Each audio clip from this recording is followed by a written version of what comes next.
puzzles and a planetarium show. We have interactive web games, weekly webcomics, and much more on our website. And the point of this talk is to show you some of the experiments that we've built and launched. So I first began to get involved in rocketry and satellite building when I met Professor Bob Twiggs, who is the person who invented CubeSats, which are very small satellites. He was a member of a rocket club called AeroPac, and AeroPac and Bob together started a program called ARLIS over 10 years ago. With ARLIS, university students come from across the globe to the Black Rock Playa, the same place they have Burning Man, but the week after Burning Man, and they launch payloads that are ejected from rockets. This is an international program, and so we've actually had a fair number of students come from India, and also Japan and Korea and Turkey, and some students even from the United States. Black Rock is in Nevada. So here's some photos from ARLIS. You can see the rockets that they launch the payloads on. Here's examples of the payloads. That's about the size. They're often called CANSATs. And the students come and they bring the satellite that they've built, and the Rocket Club provides the rockets and the launches. It's a really cool place to go. And as an example, one of the competitions that they have is this thing called the Comeback Rovers. And so the rocket goes up, the satellite comes out of the rocket, it has its own parachute, it comes down to the ground. Once it lands on the playa floor, you can see this one has wheels, it has to navigate all by itself to go to a specific GPS location. And the winning team is the one whose payload gets the closest to the flag. The Black Rock Desert is the world's best launch site. Here you see the flight line and all the different RVs and tents and everything from all the people that are there to launch rockets at Black Rock. It has a 200,000-foot limit, which is higher than any other amateur launch site in the world. And the club broke the record and actually had the first amateur rocket to make it past 100,000 feet in elevation, which is the so-called Kármán line that defines the edge of space. So I got involved with AeroPac and ARLIS when I got money from NASA to do the S4 program. S4 stands for Small Satellites for Secondary Students. In the US, that means high school students and middle school students. And so we designed a flight board that had sensors and a microcontroller. We wrote up instructions. We trained teachers and Girl Scout leaders how to build the payloads. We took them all to Southern California and launched at a different dry lake bed that looks a lot like Black Rock. And since that time, the teachers that we trained have built the payloads with their students and flown them on rockets and tethered balloons. And here's a picture of the payload. So this is now circa 2013. So we had a microcontroller, and we had several different environmental sensors: humidity, acceleration, pressure and temperature, magnetic field. We had GPS tracking. Here's the Arduino microcontroller that powers the whole thing. This is an antenna, a power connection, and a little SD card to catch all the data. And so we did 18 flights in 3 hours on 4 different rockets using J350 motors. For people that know what that is, that's a level 2 motor. These are the 3 highest flight paths. Here's one of the teachers carrying his rocket back again. But one of the most innovative things that we did was we actually used Wi-Fi on the payloads, because that's what teachers had in their classrooms, rather than ham radio, which they did not have. And we could just point an antenna at the rocket and then at the payload as it was coming down and keep the Wi-Fi signal connected. So we had live streaming data, live telemetry coming down on the playa, and nobody had done that before. Nobody had ever done live Wi-Fi streaming telemetry. So that was really a cool thing that we were able to do. Here's some of the students and the Girl Scouts that had built the payloads and done their own little rocket launches. And it was a very successful program. It ended in 2015. And then we went on to build a satellite overlapping with the S4 project. This is one of my students named Kevin Zach. He's the one that designed the board that we used for S4. And then he started working. He then started working. Ma'am. Yes? Ma'am, your screen share is not visible. The screen share is not working? No, ma'am. It stopped right now. Well, I stopped it because you were talking to me.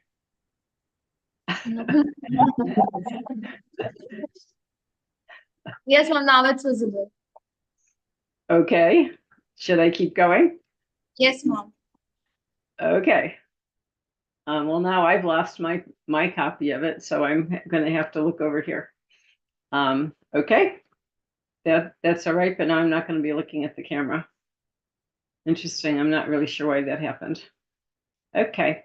Well, Kevin Zach is the person that built our payload, and he then started working on our satellite project, and he built a pocket cube. So that is the real size of the pocket cube. It was 5 centimeters by 15 centimeters. The standard for a pocket cube is a 5 centimeter square. It's called a 1P. So this was a 3P pocket cube, and it weighed about a half a kilogram. And this satellite, which was named T-Logo Cube, was put inside of an Italian satellite with 30 other little tiny CubeSats.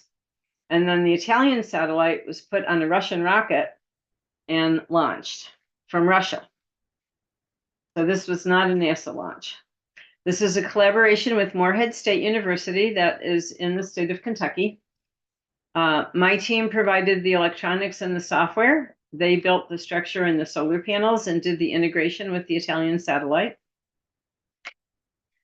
Here's what it looked like on the inside, and we put everybody's name on it that worked on it. It had a radio, it had a magnetometer. It was not designed to do a lot of science, but it was designed to show that we could build a satellite that worked. So that was fun because it worked. And we talked to it using a radio antenna that we built at my ranch. These are the students. This is our department technician. This is my late husband. And this was our radio antenna. This is right in my backyard here. It's called the Yagi antenna. And we had 4 different antennas, a wide beam one to try to find the satellite, and then a narrow beam one to try to talk to the satellite. And so this is a video of the launch of the Russian rocket. I'm going to speed it up because it takes a while for it to get started. But eventually the rocket is going to appear in a surprising place, and it's a very large rocket. And it was carrying this Italian satellite and a bunch of other things. And then the Italian satellite got up there, and it threw all 30 CubeSats out at the same time. So there was a big swarm of CubeSats that all came out. And then the goal was to figure out which one is our CubeSat. So that was a big challenge. But because we had the wide beam on our antenna, we were able to find the thing within 2 days. And so this is a so-called waterfall plot, and it shows the packets coming down. And you can see their Doppler shifted because the satellite's going overhead. And so you can see that the frequency changes, right? So this is time going this way, increasing, and frequency going to the right, increasing. So you can see that the frequency is Doppler shifting as the satellite is passing by. And then we were also able to send commands to it. So here's an example of a command telling it to dump all the data to the ground station. And so this is all the data coming down. The satellite was built with commercial parts, so they were not radiation hardened. And after 2 months, the cosmic rays killed all the electronics and the satellite no longer worked. But while it was working, we were able to analyze the data on board, and we could actually see the satellite spin through the magnetic field changes. from the magnetometer that we had flown on board the satellite. Our next rocket project was called Rising Data. This was funded by NASA from 2015 to 2018 or so. In this case, we built smaller rockets and slightly more sophisticated payloads because this was not a high school project. This was a project for community college, so students in their first 2 years of college. And 10 community colleges in California participated in this. And then this was a course that the students took. And throughout the course, they learned how to not only build the payload and the rocket, but they also built a drone, and they flew the payloads on drones before they flew them on the rocket as a way of testing them out. And here's a little video of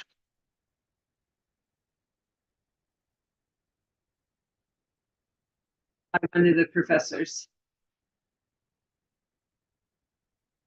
And that's just one of the student teams showing off their rockets when we did another launch without the teachers.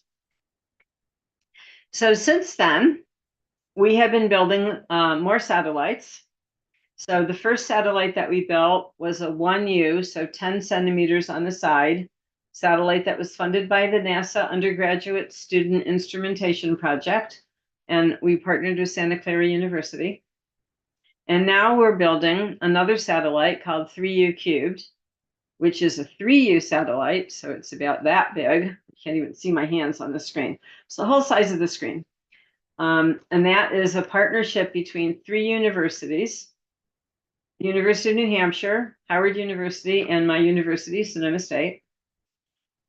3U cubed is part of the student collaboration project that was funded by NASA to go along with $1 billion satellite called IMAP, which is going to study all sorts of things about the sun. And our little satellite that's going along with the big satellite is going to be scheduled for launch in 2025 through NASA's CubeSat launch initiative. So first I'll show you some slides about EdgeCube. We call it EdgeCube because the goal is to monitor what's called the red edge in the infrared spectrum due to chlorophyll. So the chlorophyll in green leaves has a transition line, this sharp edge here. Whereas if the leaves were yellow, it wouldn't look the same. If they were red, it wouldn't look the same. If they were brown, it wouldn't look the same. So this is a way of assessing the health of the vegetation in a certain area on the Earth, is by looking at how this line changes as a function of time.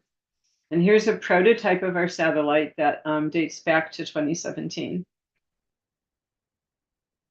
So what EdgeCube is really measuring is a quantity called the Normalized Difference Vegetation Index, or NDVI. And so what you're looking at are these different bands of light in the spectrum, infrared light and visible light, and looking at the ratios between all of these different small bands in that spectral region. And so this is an image of the science instruments and all the different wavelengths that we were looking at through all these different holes with little sensors behind them. And then we had also a sun sensor, so we could figure out where we were pointing. Here's an expanded view of what the satellite looked like. All those parts, of course, are sitting within this 1U structure, this 10 centimeter cube structure. So we had antennas, we had torque coils, transceivers, a belt to keep the satellite spinning around the same direction so that it would spin around, and these sensors that were looking this way would get to see things in the sky. There is the actual EdgeCube in the lab before it got put into the launch dispenser. The launch dispenser gets put into a thing called Dragon, which is on the Falcon 9. And so this is one of the SpaceX rockets that launches from Cape Canaveral, one of Elon Musk's Falcon 9 rockets. And the dispenser was then taken by the rocket up to the space station on December 5th, 2019. Then the dispenser was put on a different launcher called Cygnus and boosted up into a much higher orbit, a 500-kilometer orbit. As many of you may know, the space station orbits around 250 kilometers, so we had to get it up further so that it would have a longer lifetime. And then once it got up to 500-kilometer orbit, all the CubeSats were thrown out into space. So that happened about February 1st, 2020. And then we started trying to talk to it. Well, unfortunately, we were not able to talk to it until our ground station got shut down because, as I'm sure you remember, in the middle of March in 2020, the whole world shut down due to COVID. They closed the campus. We were not allowed to go to our ground station anymore, and we could no longer work there. And so we went back to the ranch and tried to get the antennas to work at the ranch, but we had not really used them for, since like 2013. So now it's 2020. They didn't work anymore. So then we had to build a new antennas at the ranch. And then we did that for a while. But by the time we finished building new more sensitive antennas, I'm sure the satellite was no longer working. And unfortunately, we were never able to talk to the satellite. So it was sort of a failure. Although it worked even in the dispenser. We just couldn't talk to it once it got up there. And that's a picture of the ground station that was on the roof of the student center that we now have working again because, now we get to go back to campus. We've been back for at least a year. So our new satellite that we're building is called 3U Cubed. As I mentioned before, it's part of the student collaboration that goes with NASA's IMAP satellite. And it's being built by 3 universities. It's a 3U satellite. It has 2 instruments. One is called the ERPA, Electron Retarding Potential Analyzer. One is called the UV-PMT. It's a photomultiplier tube that detects ultraviolet radiation. And the satellite is going to go through the cusp in the magnetosphere near the Earth and will take particle and ultraviolet measurements while the IMAP satellite goes off to the sun to take measurements closer to the sun. And the year 2025 is very special because it's solar maximum.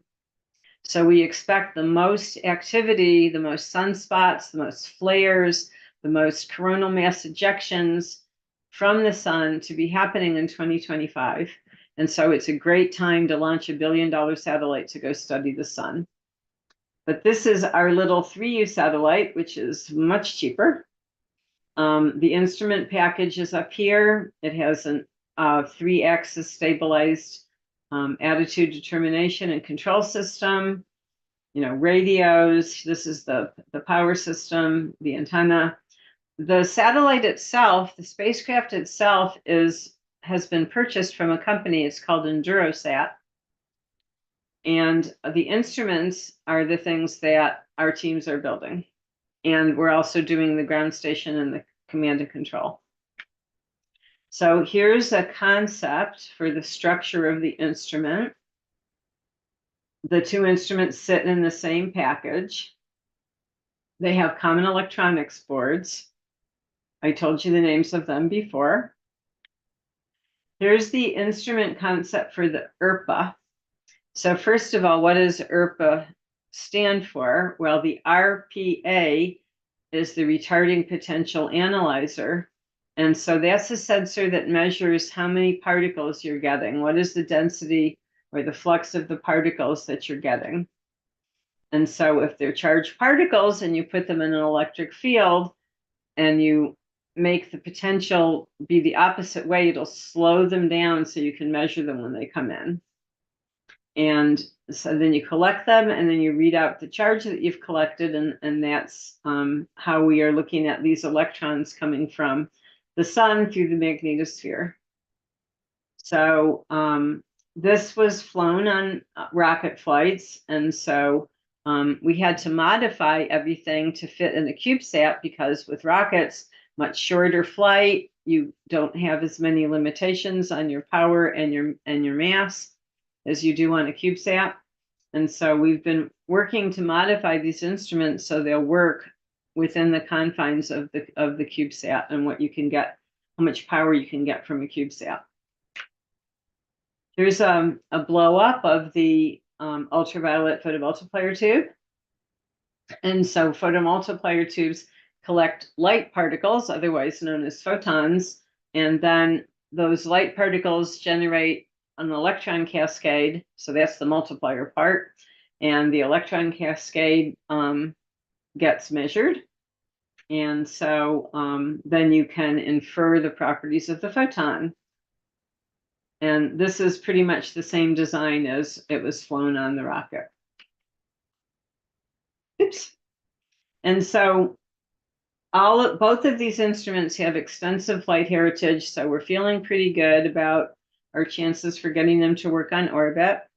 We're coming up to the critical design review for this, so we're still a ways away from doing all the testing and getting the launch assigned and all the other paperwork that you have to do to actually launch something. But we have until 2025 to finish everything and get it launched. So we're going to keep our fingers crossed that this one will talk to us and we'll be doing better. So now for the last thing I'm going to talk to you about is going to be our Learning by Making project. Learning by Making was originally funded in 2013, our first 5-year grant.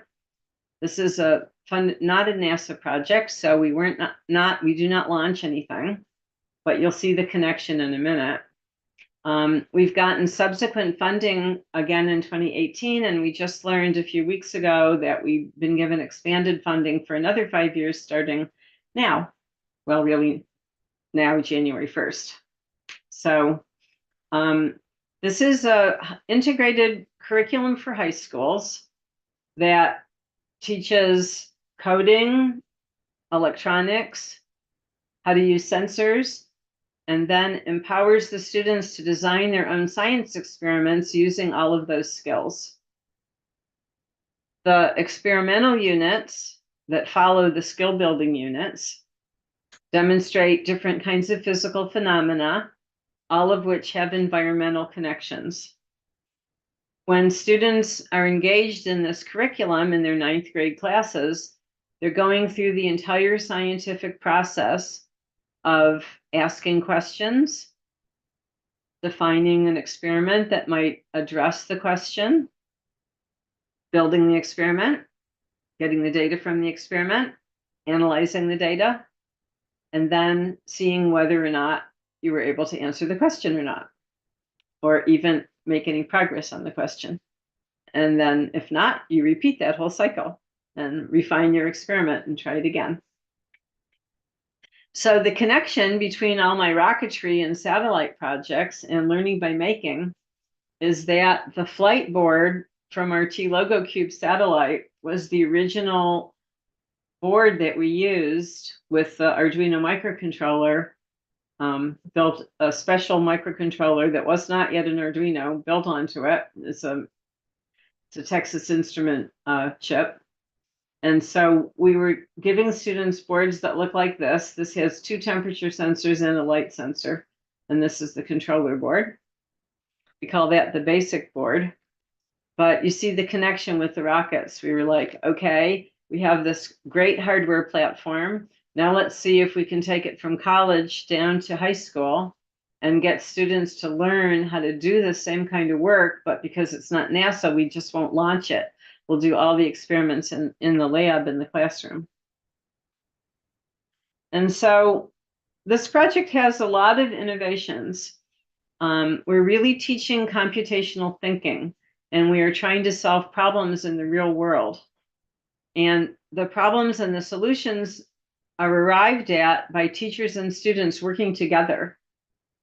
The teachers are not the experts in this. In fact, most of the teachers that we've trained had no idea how to do the coding or the electronics until we trained them. They only know how to teach science. They just know how to tell you facts about science. They didn't know how to do anything that was hands-on. And I have been working at this point for more than 20 years trying to figure out ways to teach students how to code. And it was mostly the students would love to build things and they would get to the software part and they would just have a terrible time.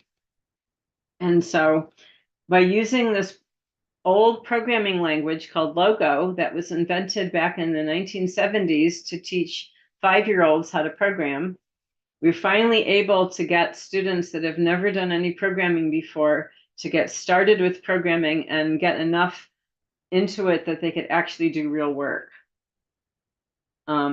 And use real sensors. And you can also use the logo language to do simulations and modeling.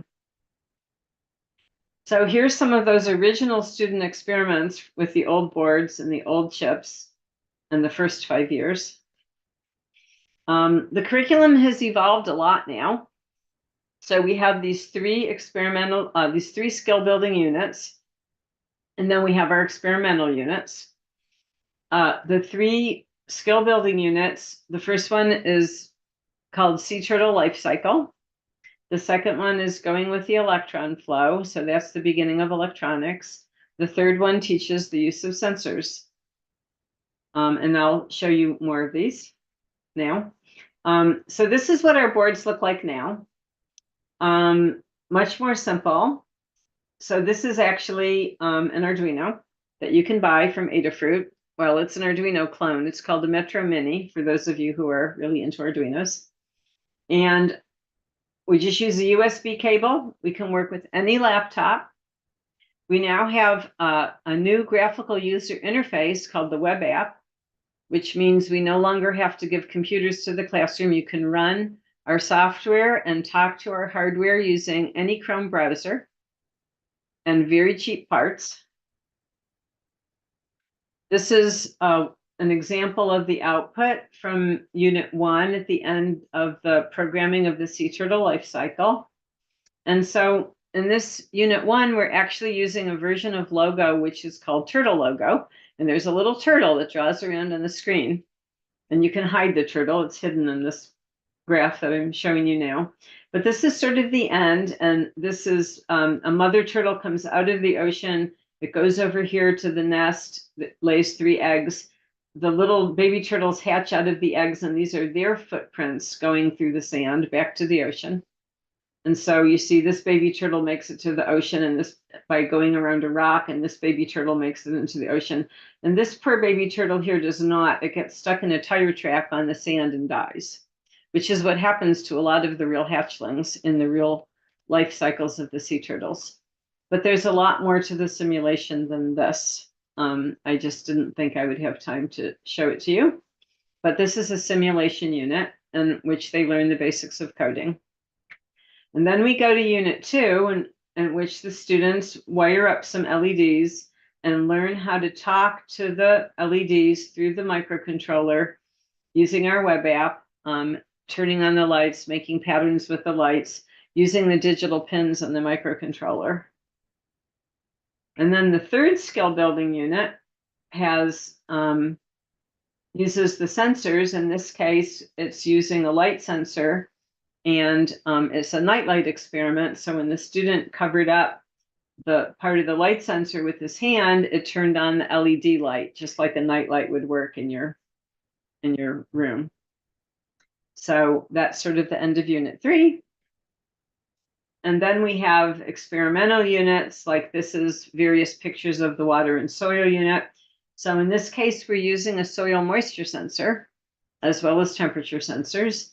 And we're pouring water through little things with dirt in them. And some of the water is going right through, and some of it is making the dirt come out with it. But then if you have plants, not so much dirt gets lost. And so the students are learning about erosion and the properties of different kinds of soil.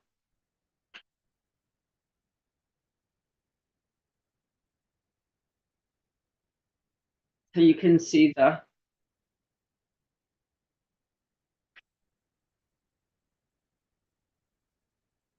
runoff coming.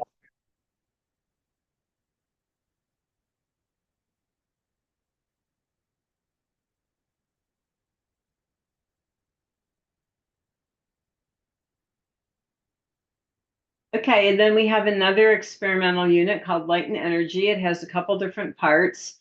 In this part, we're shining light through black and white cloth, and there are temperature sensors underneath there.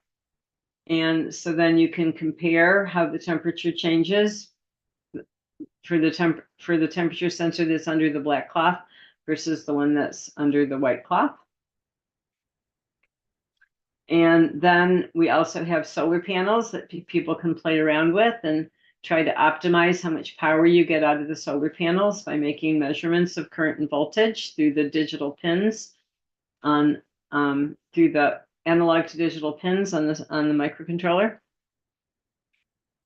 And then we also have a mud-based fuel cell, which is a really fascinating thing. So it's a little jar of mud that has an anode and a cathode in it. And the bacteria in the mud actually generate electricity. As bizarre as that sounds, there's anaerobic bacteria in there, and one kind of bacteria goes to the anode and the other kind goes to the cathode, and I can never remember which ones go where. But it basically turns this little jar of mud into a fuel cell. And you can string a whole bunch of these together and actually light an LED. So it's not a lot of power. You get maybe a microwatt, but you can actually generate electricity out of mud. And the next step after just having a little fuel cell is to have a kind of fuel cell where you can flow wastewater through the fuel cell, and the bacteria clean the water while generating electricity, which sounds amazing. But they have super huge versions of these things that are commercial, that are at breweries and wineries in Sonoma County, where I live, and we visited them with students. We took a field trip to a brewery with the students, and we got to see one of these EcoVolt systems in action. And it saves half the water and generates a third of the electricity used by the brewery from this commercial system that's basically a scaled up version of our little fuel cells. So it actually is an ecologically important thing that you can do, which is a pretty cool thing. The students are always astonished that you can use bacteria to generate electricity, and that you can actually get real amounts of electricity out of them. So if anyone is interested in following up and learning more about our curriculum, you can go to the learningbymaking.sonoma.edu website. If you want to try to use our web app, this is the link for the web app. There's instructions and documentation that go along with it. And if anyone's really interested in more, you can watch our video that shows a bunch of teachers and students. Or if you have a high school that would like to adopt the curriculum, you can just send me email. As I said, we just got funded for another 5 years, so we'll be continuing to develop more experiments with this going forward. And if anyone would like to learn more about any of the other projects I talked about, for example, if you have a team of graduate students that would like to come to Black Rock and build a CANSAT and do some high-powered rocketry in the Nevada desert, go to this website, arliss.org. The next Arliss launch is this September 8th through 16th this year. You can learn more about my first rocket project at s4.sonoma.edu. All the files and all the hardware information is on that website. You can learn a little bit about T-LogoCube here. You can see the rising data, all the videos for how to build the drones, how to build the rockets, how to build the payloads, how to solder. That's all here at Rising Data. Learning by Making is here with all the curriculum information. But if you're interested in everything that Edion does, you can check us out at edion.sonoma.edu. This is just me at Black Rock with my level 2 rocket back in 2012, a number of years ago now. And yeah, that's it. Okay, that concludes my sharing. And I'll be happy to take questions. If people want to put them in the chat, might be easier. Mom, do we write it in the chat? Yeah, you could put questions in the chat, or maybe you have a Q&A channel or something. I don't see a Q&A channel, so I guess the chat would be it. Yes, Mom.